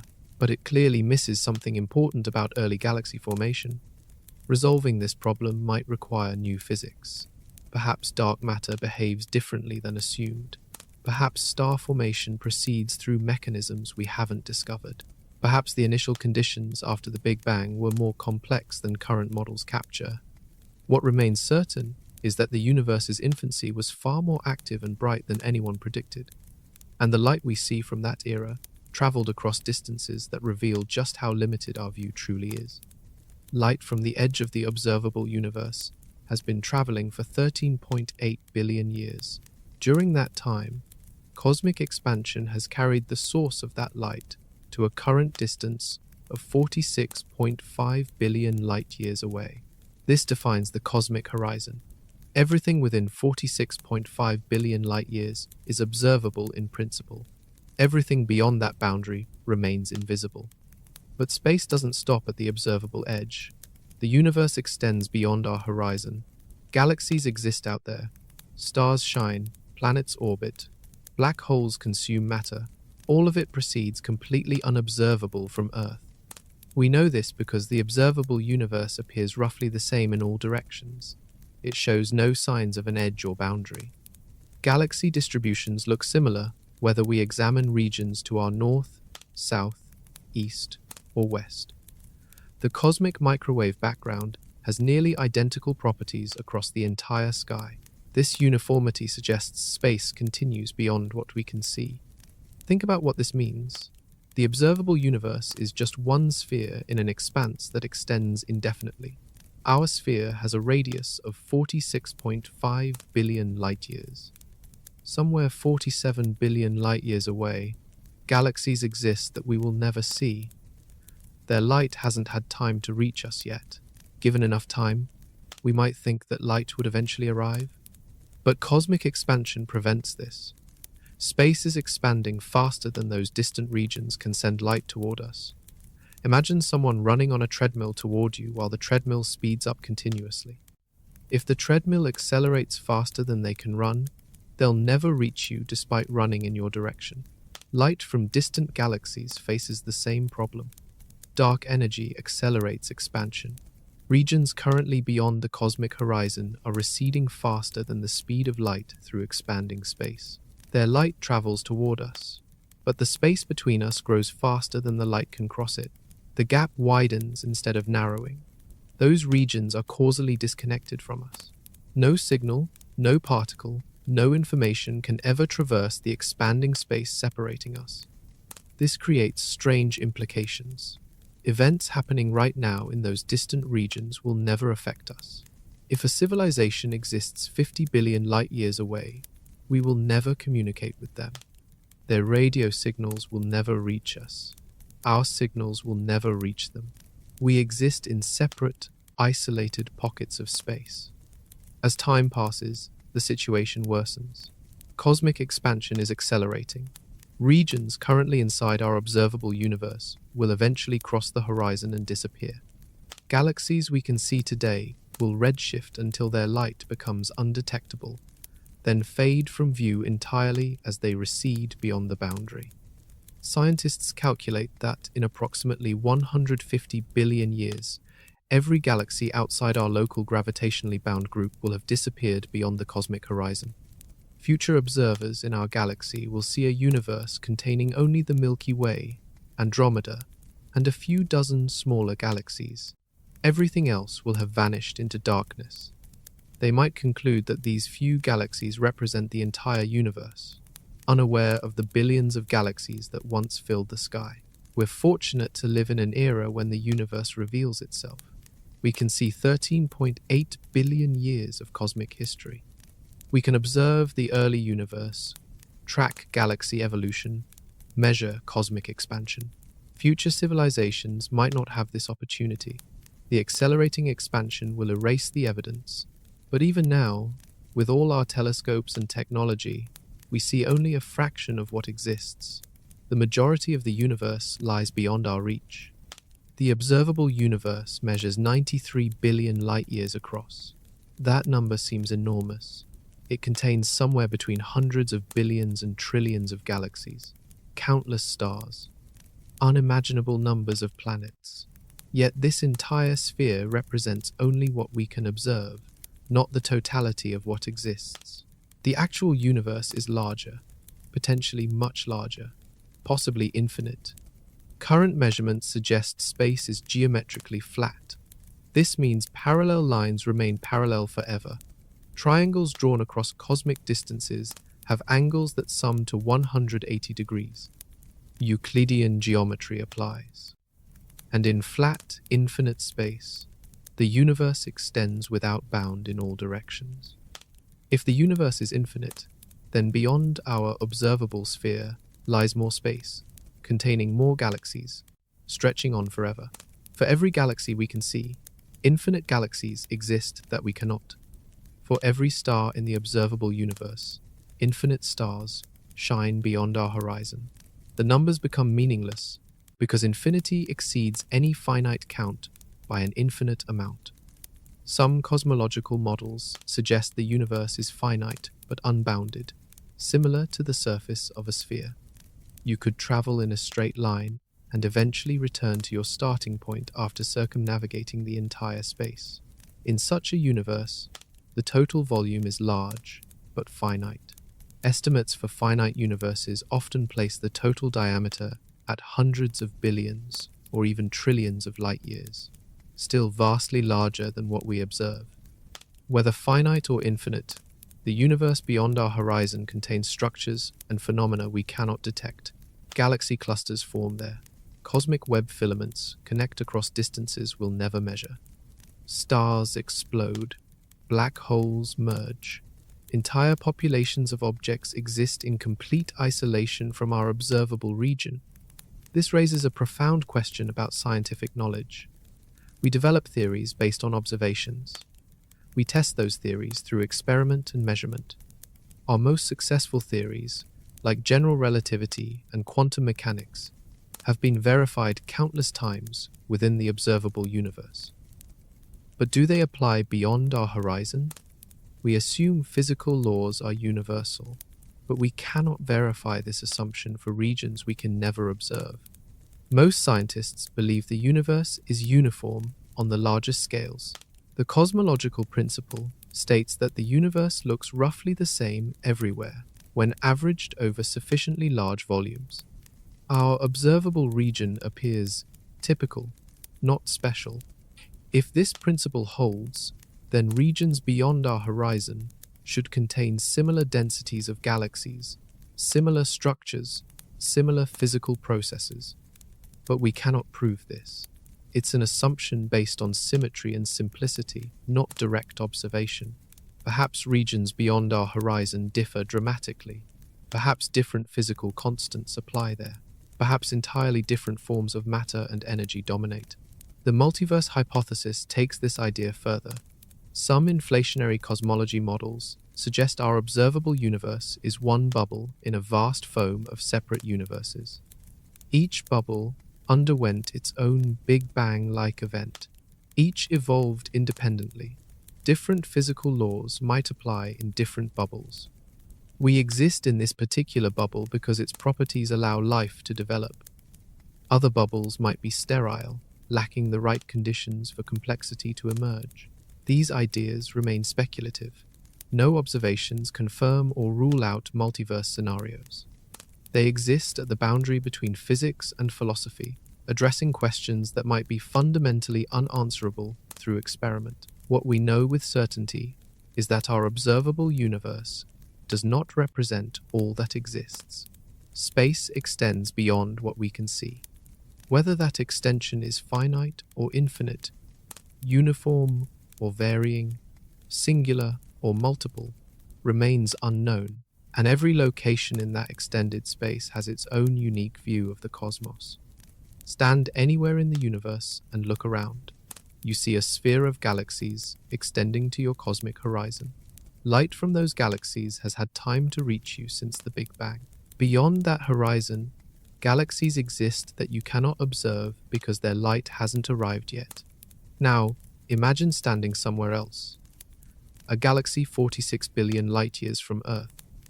From that location, you would see a completely different observable sphere. Galaxies visible from Earth would lie beyond the horizon from that distant vantage point. Conversely, galaxies invisible to us would be clearly observable from there. Every location in space defines its own observable universe. The boundary of that observable region depends entirely on where you stand. What's inside one observer's horizon might be outside another's. No single perspective captures the totality of what exists. This creates strange situations. Consider two galaxies separated by 90 billion light-years. Neither can observe the other. They exist in causally disconnected regions of space. Yet both might be observable from Earth if they happen to lie in opposite directions from us. We could see both simultaneously, even though they cannot see each other. Or consider a galaxy exactly at our cosmic horizon. Light from this galaxy is just now reaching us after traveling for 13.8 billion years. But from that galaxy's perspective, Earth lies at their cosmic horizon. Our light is just reaching them. We see them in their distant past. They see us in our distant past. Neither observes the other as they currently are. This asymmetry of observation reveals something fundamental about the universe's structure. Space has no center, no privileged location. Every point can consider itself the center of its own observable sphere. The cosmic horizon surrounds every observer equally in all directions. If other civilizations exist in distant galaxies, they look at the universe and see patterns similar to what we observe. Galaxy distributions, cosmic web structure, the cosmic microwave background. But the specific galaxies they catalogue would be completely different from ours. Their deep field surveys would reveal objects we cannot see. Their most distant galaxy would be unknown to us. This raises interesting questions about communication. Suppose we detected a signal from a civilization 20 billion light-years away. We could potentially communicate with them despite the enormous distance. We send a message. 20 billion years later, it arrives. They respond. 20 billion years after that, we receive their reply. The exchange would take 40 billion years, but it's theoretically possible. However, if a civilization exists 50 billion light-years away, communication becomes impossible. They lie beyond our cosmic horizon. Our signals cannot reach them because space expands faster than light can cross the intervening distance. We are permanently isolated from each other. This limitation applies to information of all kinds. Any event occurring beyond the cosmic horizon cannot affect us causally. No particle, no photon, no gravitational wave can traverse the expanding space to deliver information about those distant events. They might as well exist in a separate universe for all the influence they have on our region. Yet from their perspective, they face identical limitations. They cannot observe us. They cannot communicate with us. They cannot be affected by events in our region. We exist in mutually exclusive observable universes. The full universe likely contains countless observable spheres, each centered on different locations, each revealing different subsets of the total cosmic population. And each observer would be justified in asking what their observations mean for their place in existence. Webb revealed a universe far larger than previous estimates suggested. Not just larger in total extent, though that too. Larger in population, more galaxies, more stars, more planets, more of everything.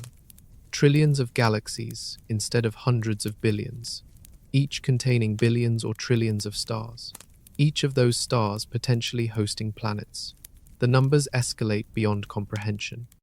The Milky Way seemed vast when we thought it was one among 200 billion galaxies. Now it might be one among 10 trillion or more.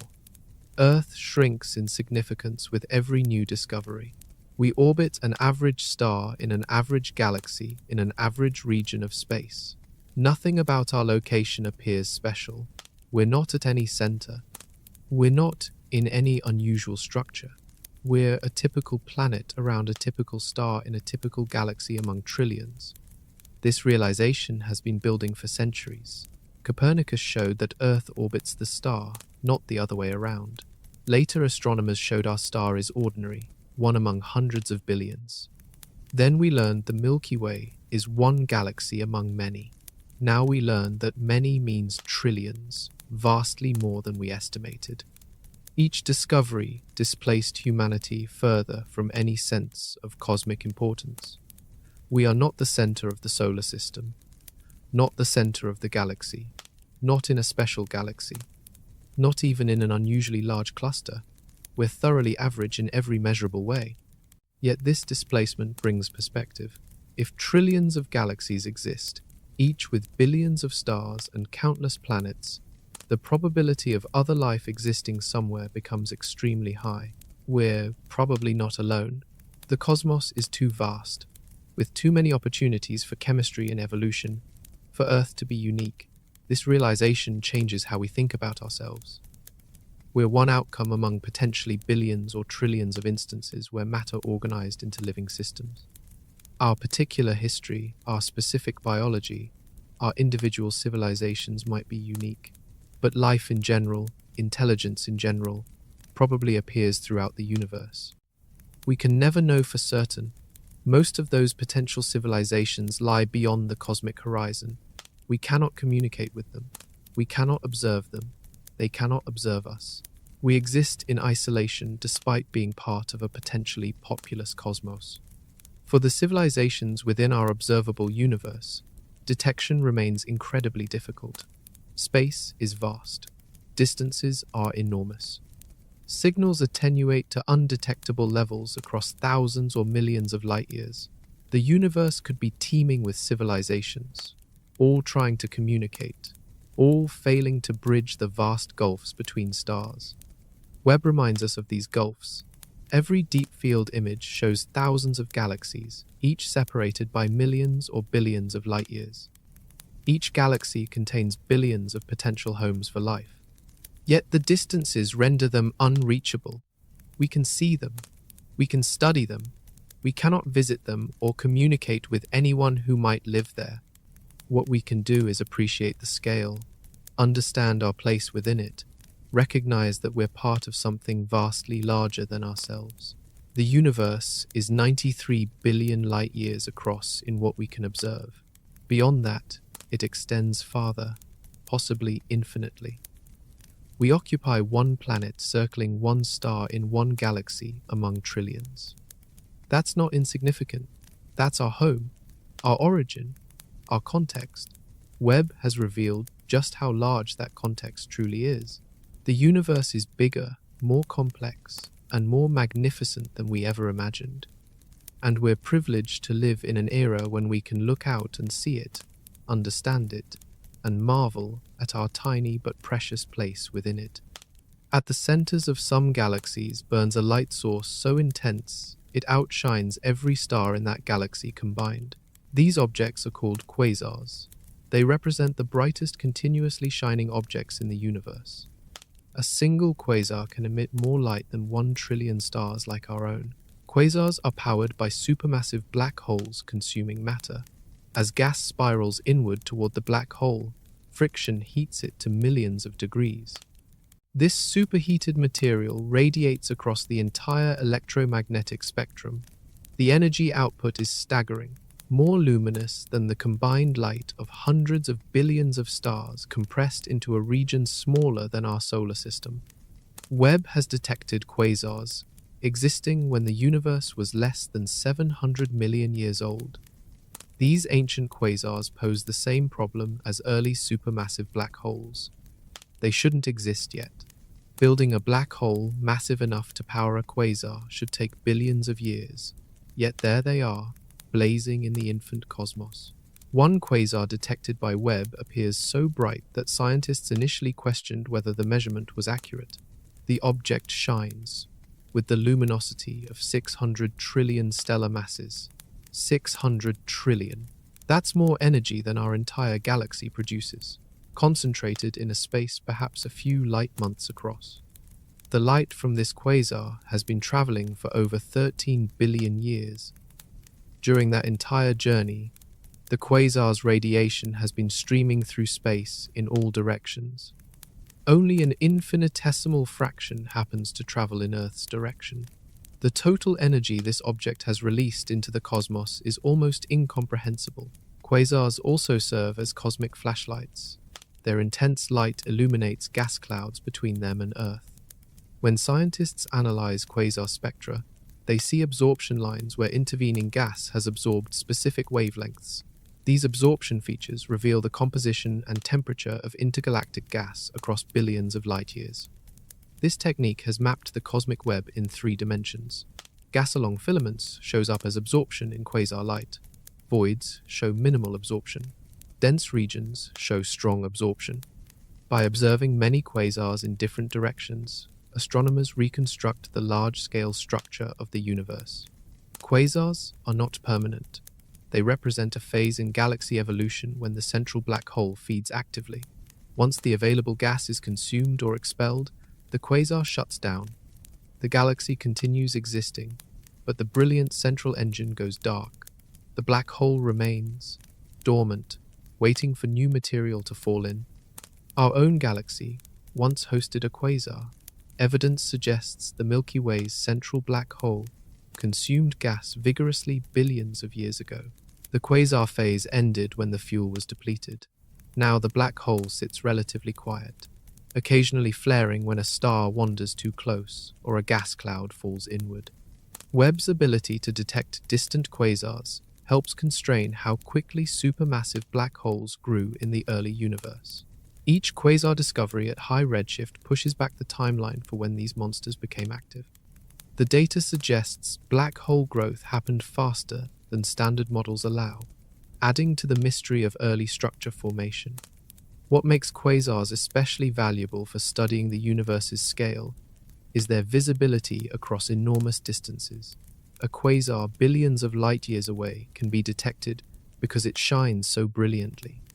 Galaxies at similar distances might be too faint to see, but quasars announce themselves clearly. This means quasars serve as markers for the universe's extent. The most distant quasars define the frontier of observable space, and when galaxies collide, something even more spectacular occurs. Webb captured images of galaxies in the process of merging, 2 massive collections of stars, gas, and dark matter rushing toward each other at speeds measured in millions of miles per hour. When they meet, the collision transforms both. Despite the violence, individual stars rarely collide. Space inside galaxies is mostly empty. Stars are separated by vast distances.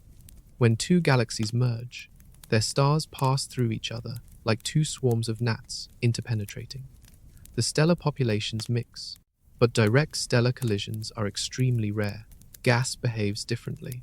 Gas clouds from the 2 galaxies do collide. They crash together at tremendous velocities, creating shock waves that compress the gas to extreme densities. This compression triggers massive bursts of star formation. Thousands or millions of new stars ignite within a few million years. The merger region blazes with the light of newborn stellar populations. Webb observed one merger in particular that showcases this process. 2 galaxies, designated as ARP 107, show a dramatic collision in progress. The larger spiral galaxy is being disrupted by a smaller elliptical intruder. The impact has created brilliant knots of star formation visible as bright blue regions in ultraviolet light, appearing red in Webb's infrared view due to redshift. The tidal forces during a merger are immense. Gravity pulls stars and gas into long streamers extending hundreds of thousands of light-years from the main bodies.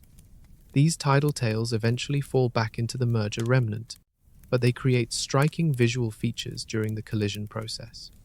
Simulations show that major mergers between similarly sized galaxies produce elliptical galaxies. The ordered structure of spiral arms gets destroyed. Stars end up on random elliptical orbits around the merged center. Gas falls toward the core, where it either forms stars or feeds the central black hole, creating an active galactic nucleus.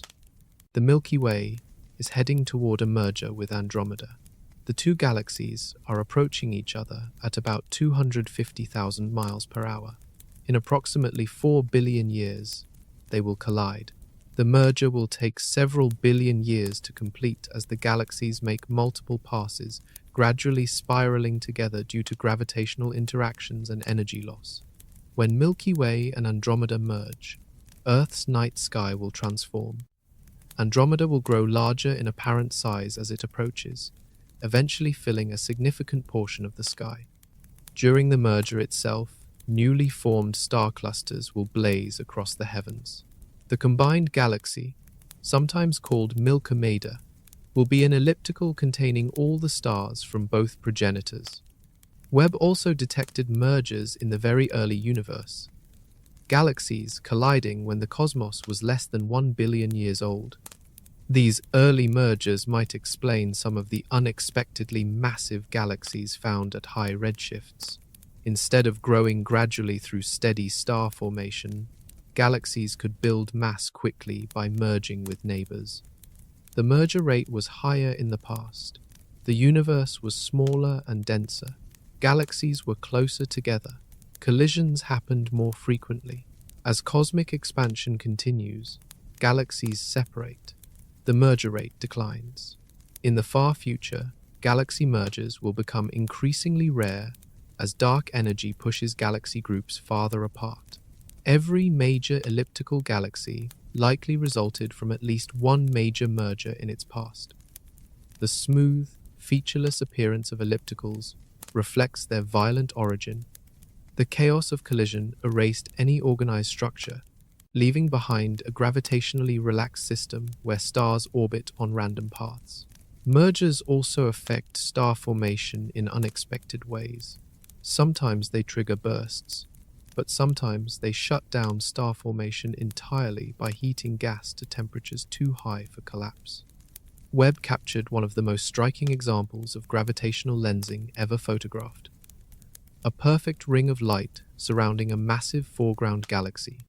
This phenomenon is called an Einstein ring, predicted by Einstein's theory of general relativity decades before anyone observed one. Gravity bends space. Massive objects create curves in the fabric of space-time. When light travels past a massive object, it follows these curves. From our perspective, the light's path appears bent. The effect is called gravitational lensing because massive objects act like lenses, focusing and distorting light from background sources. When the alignment is perfect, extraordinary things happen. If a distant galaxy, a massive foreground galaxy, and Earth line up precisely, the background galaxy's light gets bent into a ring shape around the foreground object. Every photon from the background galaxy that passes on one side of the foreground mass gets deflected toward us. The same happens on the other side. The result is light arriving from all directions around the lensing galaxy. The ring isn't actually circular, it's a sphere. We see it as a circle because we're looking at a three-dimensional effect projected onto our two-dimensional field of view. If you could move above or below the alignment, you would see the ring at an angle, appearing elliptical. Einstein rings are rare. They require nearly perfect alignment between three objects separated by billions of light years.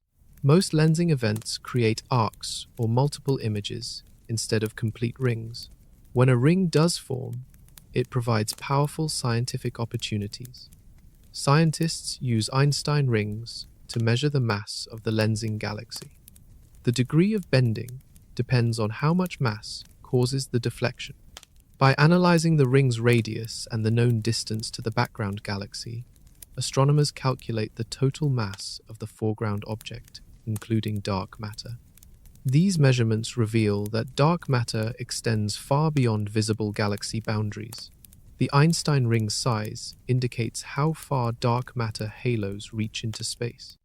Typical results show dark matter distributed in a roughly spherical halo surrounding the luminous galaxy, with mass concentrated toward the center and declining gradually outward. One Einstein ring captured by Webb shows a galaxy that existed 13 billion years ago, lensed by a foreground galaxy only 4 billion light-years away. The background galaxy appears magnified and brightened by the lensing effect. Instead of appearing as a faint smudge too dim for detailed study, it shows up as a bright ring where scientists can analyze spectral features and measure star formation rates. This magnification effect turns massive galaxies into natural telescopes. They boost the light from objects behind them, making those distant galaxies easier to study. Without lensing, many high redshift galaxies would be too faint for Webb to observe in detail. Lensing brings them into view. Galaxy clusters create even more dramatic lensing. The combined mass of hundreds or thousands of galaxies, plus hot plasma, plus dark matter, creates strong gravitational fields. Background galaxies get stretched into long arcs. Some appear multiple times as light takes different paths around the cluster.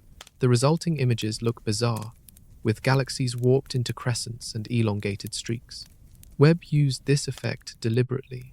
Scientists pointed the telescope at known massive clusters, knowing that the clusters would magnify background galaxies. This strategy revealed some of the faintest and most distant galaxies ever detected. Objects that would be invisible without lensing became observable through the cluster's natural magnification. The most extreme lensing can magnify background objects by factors of 10 to 100. This turns the study of very distant galaxies from impossible to feasible, and what scientists see when galaxies enter dense environments reveals dramatic transformations. When a galaxy falls into a massive cluster, it doesn't gently settle into orbit. It plunges through the cluster at speeds reaching millions of miles per hour. During this passage, the galaxy encounters a hostile environment that tears away its gas. The space between galaxies in a cluster isn't empty. It's filled with extremely hot plasma heated to tens of millions of degrees. This intergalactic medium is thin by Earth standards, but substantial on cosmic scales. When a galaxy moves through it at high velocity, the galaxy experiences resistance similar to a car driving through water. This resistance is called ram pressure. Imagine sticking your hand out of a moving car window. Air pushes against your hand even though you're moving through the air rather than air moving past you. Gas in galaxies experiences the same force when the galaxy moves through the hot cluster plasma. The ram pressure strips gas from the galaxy. Observations show long tails of gas streaming behind galaxies as they plunge through clusters. These tails can extend for hundreds of thousands of light years, containing enough material to build millions or billions of stars. Instead, the gas gets left behind in the cluster environment. Without gas, the galaxy cannot form new stars. Star formation requires cold gas that can collapse under gravity. Once a galaxy's gas is stripped away, star formation stops within a few 100 million years. Existing stars continue shining, but no new ones replace those that die. The galaxy transforms from a blue, star-forming spiral into a red, quiescent elliptical or lenticular. Webb detected numerous examples of this process called environmental quenching. Galaxies in clusters show much lower star formation rates than similar galaxies in less dense environments. The difference is dramatic. A galaxy in isolation might form several stellar masses worth of new stars per year. The same galaxy, after falling into a cluster, might form zero.